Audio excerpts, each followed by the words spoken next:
So my name is Jerry Rousseau. Thank you for the invitation to present here today. I'm the Executive Director of the Western Canada Turfgrass Association. So I'm not Larry. I didn't have a PowerPoint today. Boo.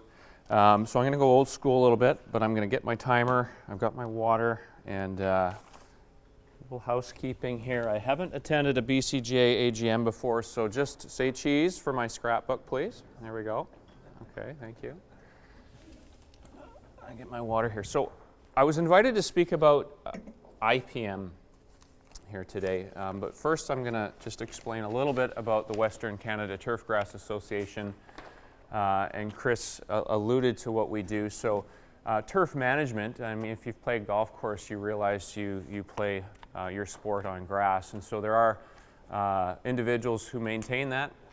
They go to school, they're educated, they're experienced, and their job is to provide that product. So our association of one of those 7 that Chris mentioned supports those folks with the education, certification, networking opportunities, media, and so forth. So we've been around for a while, late 1950s. We were formally incorporated in the early 70s as a not-for-profit society, and currently we're 726 members throughout Western Canada. So we're not just golf, we're also sports field managers, bowling green managers, parks, and other turf-related recreation. We're not lawn care or homeowners, although we do sort of help out those sectors a little bit. So I just wanted to give you a little bit of background. The turf research certainly is a big part of our mandate. Education, networking are the other 2. More recently, we've added advocacy. As Chris mentioned, government is regulating our industry a lot more than, say, they used to, and we found ourselves in a position where we've had to increase our advocacy efforts. So 10% of our membership dues go straight to research, and since this is an annual general meeting, I'm not allowed to make a motion, but I move that we support turf research for $50,000. Is that a good number? Do I have a seconder? But seriously, the BC Golf Association has supported turf research in the past.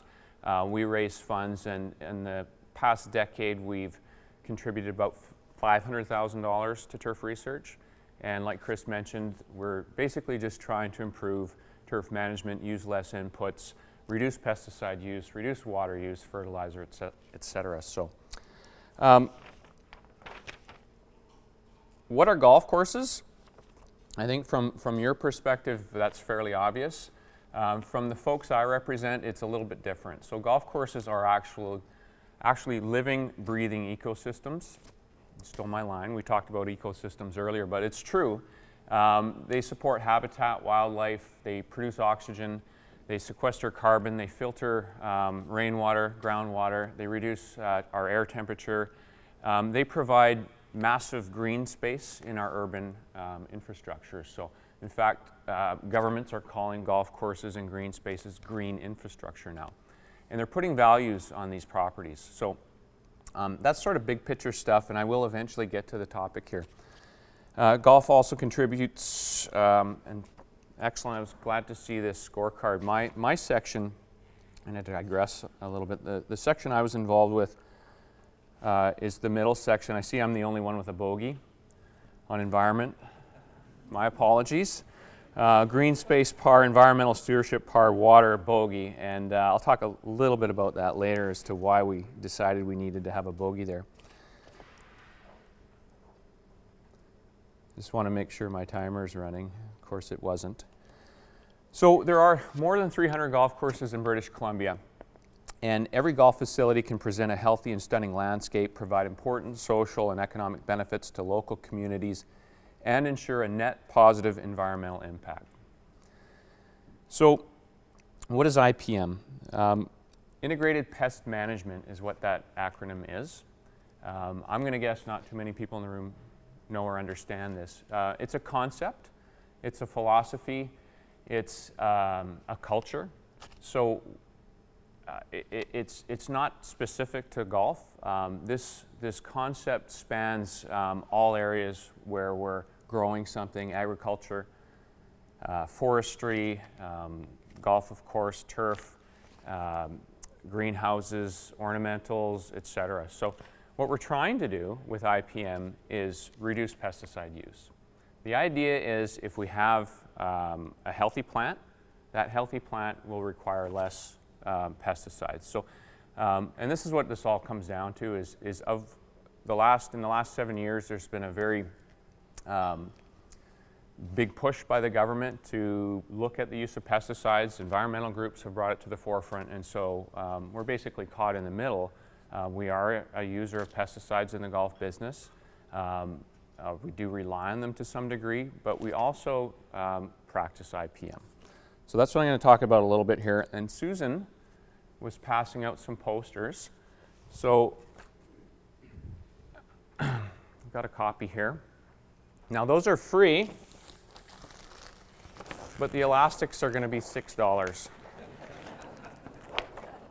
So anyway, what I wanted to showcase a little bit here today was some work done by the Canadian Turf Research Foundation. So feel free, there's more copies of this outside. Take them back to your clubs. This tells a little bit of a story about what turf does. And so again, when we're golfing, we're playing this sport on this tiny little grass plant, whether it's greens, tees, fairways, rough, that does a lot of other good things for us. So I won't talk too much about that, but like I said, there's copies outside, and feel free. Most of your golf courses already have them, or we can get them to them. So when we talk about integrated pest management, what it is over and above a culture, it's a decision-making process. So we need to be able to know what our problems are out in the golf course, whether it's disease or pests or insects or whatever it is. And we need to have a system in place to decide what are our thresholds, how bad is the problem. For example, in this weather on the West Coast, we'll get what we call pink snow mold quite a bit. Do we go out and spray all 18 greens if we see a few spots of pink snow mold? Or do we spot spray? Or do we wait? Maybe the weather's going to get better next week and we don't have to worry about it. That's a simple example of what IPM is. It's been around for many years and it's still evolving. So I'll give you a few other examples. Probably as golfers, most of these you don't like. Larry can attest, I'm sure. Aeration. So everybody has to aerate their greens for a number of reasons. That's IPM. This is a way to make the plant healthier and reduce our inputs. Vertical mowing, raising our height of cut, tree removal, top dressing, dew removal, proper irrigation, proper fertilization. Those are all things that superintendents on golf courses do that are integrated pest management. This is making the plant healthier and it's reducing our inputs. And whether they know it or not, it is IPM. So to summarize what IPM is, it's about being proactive, it's anticipating problems and preventing or minimizing them, and to ensure that pesticides are used appropriately and only when necessary.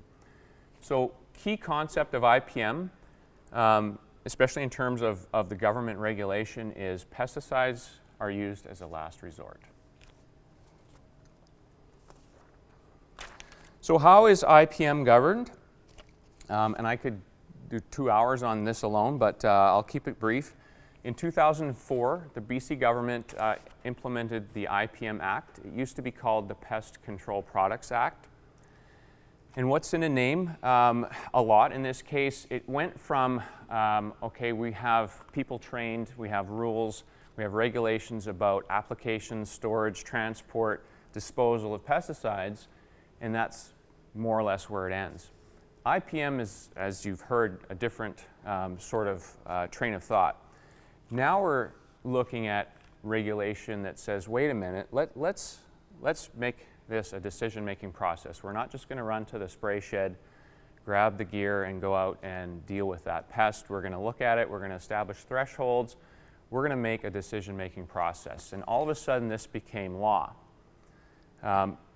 It didn't become law across the board, however. This was mainly directed for commercial operations like green lawn operations, that sort of thing, or public land. So this did not apply to golf courses, and to fast forward to today, now it does. So over the last 7 years, The government has gone through a consultation process. The golf industry through Allied Golf was involved. We made some recommendations. We consulted the golf courses, our members, superintendents, and everyone that had a stake in this, and came up with a plan, presented it to government, and I think Mary's going to be here later, our Minister of Environment. So hats off to the ministry for listening and for involving us and allowing us to bring our concerns forward. All of those, the economic issues, environmental, and the societal benefits of golf, all played a role in this decision-making process.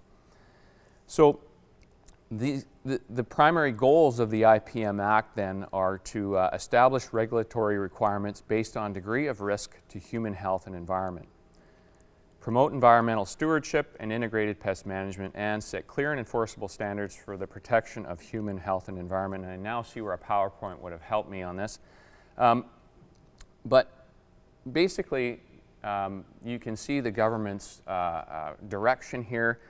They're trying to make it easier for industries to protect the environment. They're trying to encourage commercial operations and the public to be better at using these products. Now I have to mention, because I deal with this a lot, I've dealt with Cancer Society, West Coast Environmental Law, and Suzuki and others, and pesticide products are federally regulated. Canada has one of the most stringent regulatory processes in the world. All these products are reviewed every 5 years, and I think that's worth mentioning so that we're all at the same starting point. And there's more to it than that. So I'm going to skip ahead a little bit. Some of the benefits of using an IPM program, and I'm going to be specific to golf as much as possible. So what it does is it indicates as an industry that we're educated, we're responsible, and we're using a sustainable approach to pest management. I think golf does that anyway. Inherently, when we're maintaining our golf courses, because the demands are high for good quality turf, we call it fine turf, inherently we do all those things anyway. It shows a commitment to protecting the environment, check. Helps to better understand pest ecology at your site. Certainly, each golf course is different. Microclimates within those golf courses are different. The staff on the golf course get to know that property very well. They know where to expect problems. They know where they might start, and they're on top of it. They're not waiting around for problems to develop. Provides documentation. So part of IPM is actual documentation. We need to record what we're doing. We have to scout. We have to go out and look for pests or disease or weeds or whatever it is. We have to document how many there are in certain areas. And then we compare that to our thresholds that we've already set and say, okay, are we ready to go? Should we spray now, or are there other options? It saves money. Pesticides are expensive. This is one of the arguments that we've used when we're speaking with government and environmental groups. Golf courses are not motivated to apply pesticide products. They cost a lot of money. It takes a lot of time. It's difficult to do. It doesn't always work. The weather has to be correct. We have to close areas so that people don't go back in too soon. All these things contribute to a desire that, this isn't something we really want to do. Some of the costs, however, of IPM, there is a cost to the scouting, the record keeping, the spray equipment that's needed, etc.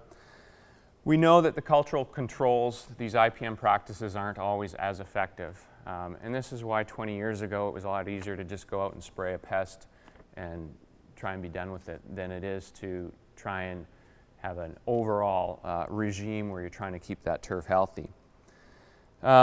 This was an interesting one. I don't know if I agree with it. Some of this information comes from other sources. More pests may be observed due to regular monitoring, which may actually increase the requirement for pesticide applications.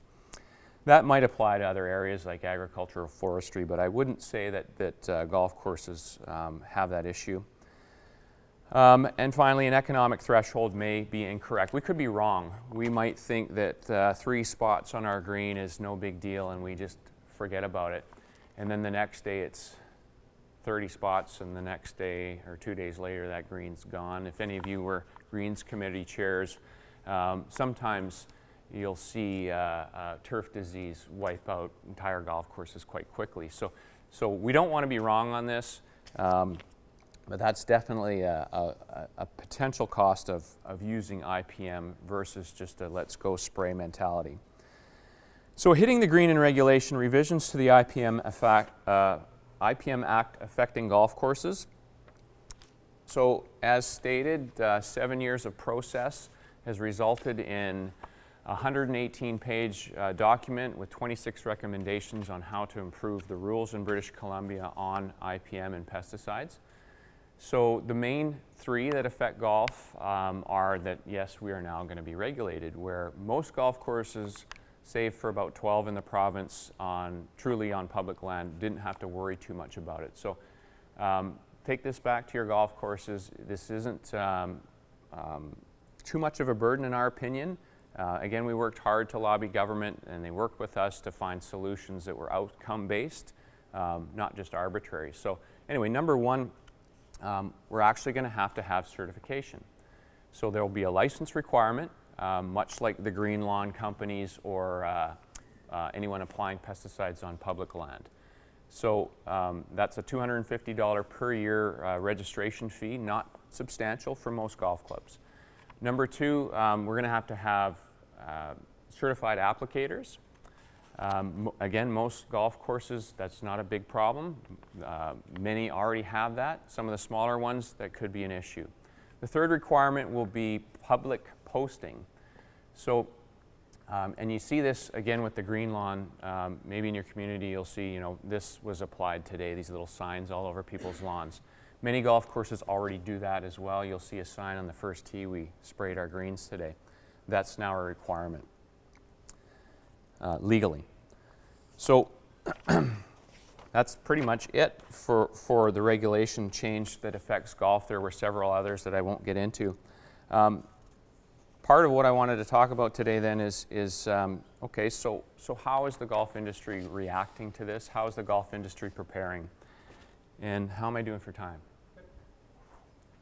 I'm trying. So we've been doing this for a long time. In fact, in some of the records I've found for our association, IPM was mentioned in the late 60s. This concept isn't new to us. As I said, most golf courses inherently practice IPM just because the goals of IPM and the goals of the golfer align.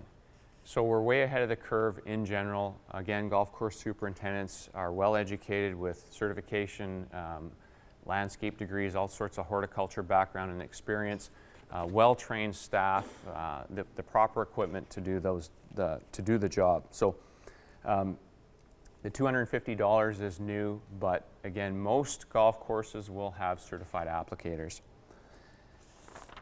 I guess from an optics standpoint, personally for me it's good. I never wanted to tell people that worked on golf courses or our members that you actually don't need certification in BC. One of our concerns as an industry is sort of the weakest link scenario where you might have a golf course have an environmental issue.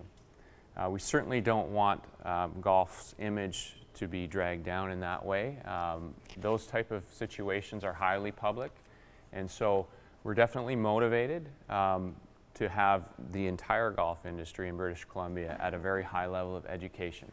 Now, the WCTGA only represents 60% of those golf courses, so there isn't any one single organization that covers every single golf course. So this is a bit of an uphill battle, although, again, the requirements aren't so substantial that we're not going to be able to manage them. So I'm almost there. Are there any questions? Has anyone had any experiences with IPM on their golf course? Any Greens Committee chairs in the room that have had to deal with this stuff? Chris, was there anything more specific that you wanted out of this talk? No, but you might so, touch briefly, Jerry, on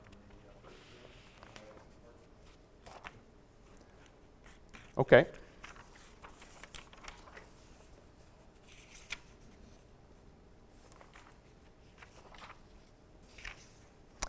Before I do that, actually, again, afterthoughts here. I should have done the PowerPoint.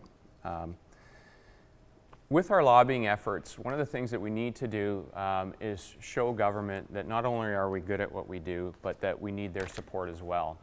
And so the poster that is in front of you is one of those resources, and we've had another one for a number of years, and it's a great big binder on IPM. And so that binder is supported through the Ministry of Agriculture, it was, but now it's time to update that resource. And so we've asked the Ministry of Environment for some funding.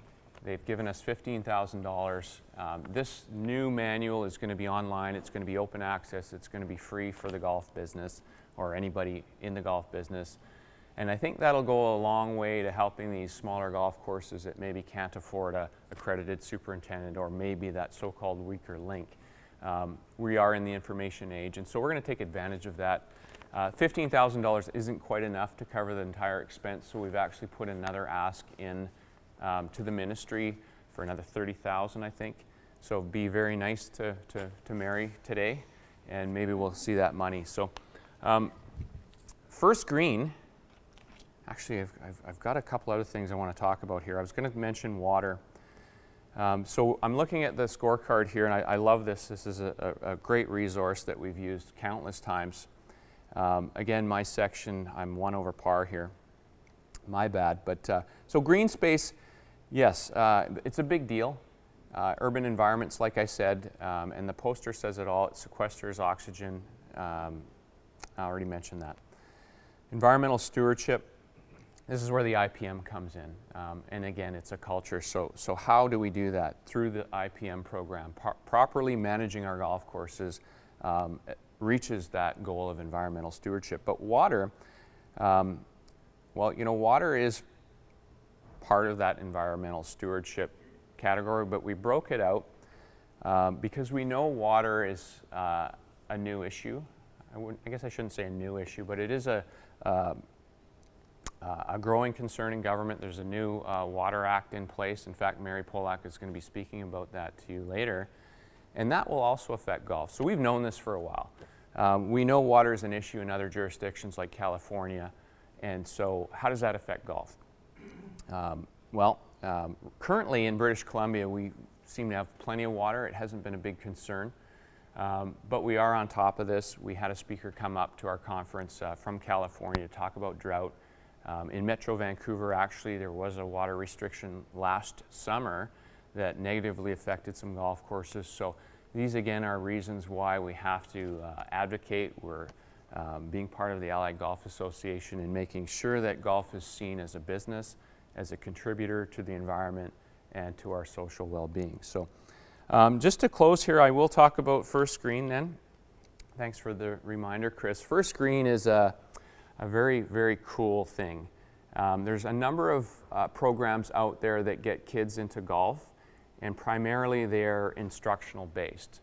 Now, some folks in Seattle decided, hey, wait a minute, what we can do is we can do that, but we can also teach STEM learning. And STEM is science, technology, engineering, and math. And to summarize it, numbers, Larry, help me out, 40,000 kids have gone through this program in the Seattle area and further in the last decade, and they're using golf courses as learning labs. So the kids come out to the golf course, they tour around, they take an irregular shaped area and they measure it like a sand trap, and they apply that to their learning. They look at creeks and they measure the water flow. They count bugs. They do all sorts of really neat stuff.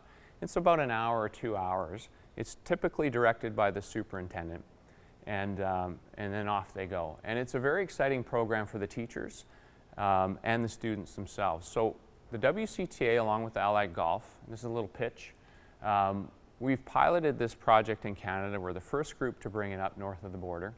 We've done 2 events. One was at the Vancouver Golf Club, one was at the Redwoods. We've got the blessing of the Ministry of Environment. We've spoken with the Ministry of Education. They're excited. We've had some school board interest as well. So just a heads up, you're going to see some kids on your golf courses, hopefully in the near future, running around chasing butterflies and measuring bunker areas and so forth and so on. So we're very excited about that, and just working hard to try and help with the image of golf. This is also a great way to get kids into the game as well. And there's some spin-offs. Not everyone's going to play the game, sport, but we might end up hiring those people someday at our facilities. Golf courses are businesses that need staff. This is a way to get kids inside the property and again to help break down that image. They've got some numbers from First Green feedback surveys that say each one of these kids that goes to the golf course tells 10 people about their trip. And so this is the kind of positive reinforcement that we're looking for in the golf. So that's about all I've got. If there are any questions. I'm sure this is probably, I hate to think of it as a stupid question, but is fungicide a part of pest control or the same thing? So that's an excellent question, in fact. I'm very used to speaking to golf course superintendents, so my apologies. I probably should have slowed down a little bit. Now, pesticides, when we use that term, it's a generic term for all of those different categories. So herbicides are for weeds, dandelions, clover. Fungicides are what they sound like, for fungi. And that's actually the main issue. Most pesticides sprayed on golf courses are for fungal diseases, and they're primarily for greens. And we know that greens are typically 2 to 3% of the property. So in the overall, this isn't a lot of product, and it's not on a lot of area. And in fact, and the other category, the main category, are insecticides. Now, insecticides are a little more of the nasty stuff, just the way they act. Fungicides are actually the least toxic products of all of the pesticide classes. So that is a great question. Thank you. Just kind of cycle. Yeah, so the question is, our weather pattern here on the West Coast has been dramatic of late, very wet in the winter and hot in the summer. How are we handling that in the golf business and the turf research end of things? So, it's why that question is important is because it answers another question: why do we bother with turf research? Who cares? Why, it's like paint drying. It's not that exciting. Well, it's problem-based typically. So we have a problem. How do we solve it? Well, we can do trial and error forever and never come up with a problem, or we can do institutional-based research to try and solve that problem. So, for example, we've got two institutions, Oregon State University and Olds College in Alberta, working on two very relevant issues for us. One is back to pink snow mold. It's our #1 turf disease in the Pacific Northwest. Typically happens in the wintertime. A lot of money is spent by golf courses, so we're trying to solve that problem, looking at alternatives for control. Another example would be looking at more drought-tolerant grass. Okay, so how do you get a grass to grow this high? You can't even, a couple hairs high, that can take 200 to 300 rounds of golf traffic, golf carts, divoting. How can it recuperate? How can it survive the winter, say in Alberta, or a wet winter here? And there isn't one solution to that. So this is ongoing research. It's certainly happening. We did see a lot of turf loss on golf courses this past summer in the Lower Mainland and the Metro Van area, just because we weren't allowed to water. And I could do a whole nother talk on why it's important that we should have or be allowed to water our grass on golf courses. Again, it comes back to the benefits of turf. We hear a lot about trees and their benefits. Turf's actually right up there when it comes to environmental benefits. And so we've been leveraging those facts as well. And that's where that information comes from. A bit long-winded answer for that, but there is a lot of work being done actually on the genetic side. Most turfgrass research in terms of breeding has been just the old-fashioned way. Let's try and breed a couple types of grasses to see if we can make it better. So technology is certainly going to be playing a big role, and it already has. So any other, I'm not necessarily the 1-800-TURF guy. I was a golf course superintendent. Anything I can't handle, I'm sure Larry can. So. If you had the crystal ball, what would you think is going to be the #1 thing that's sort of new and changed in golf course agronomy 5 years? You know, climate change is affecting golf, and you know, we just had a question that related to that. So I think generally speaking, I wouldn't want to pick one. You know, there's going to be pine beetle, some sort of pine beetle that affects turf, and we're not going to have any grass anymore. I don't think that's going to happen. I just think that it's going to get more challenging from a climate standpoint, and maybe more importantly from a regulatory standpoint. Again, golf was not really thought of a business in the past. We weren't really agriculture. There weren't a lot of rules, and that's changing. Pesticides certainly is a big one. We've seen a phosphorus ban in Washington State. That's going to affect golf down there, I'm sure, to a degree. And water. You know, again, we were just talking about water. So if we're restricted arbitrarily, that's going to be a problem. So I would say, and I've been saying this for a while, if I was going to pick one thing, it's going to be a water issue. That may be regional. It may be more across the board, hard to say. Anything else? I see I'm going to get the... So the question is, are we trying to keep the golf course too green? Possibly.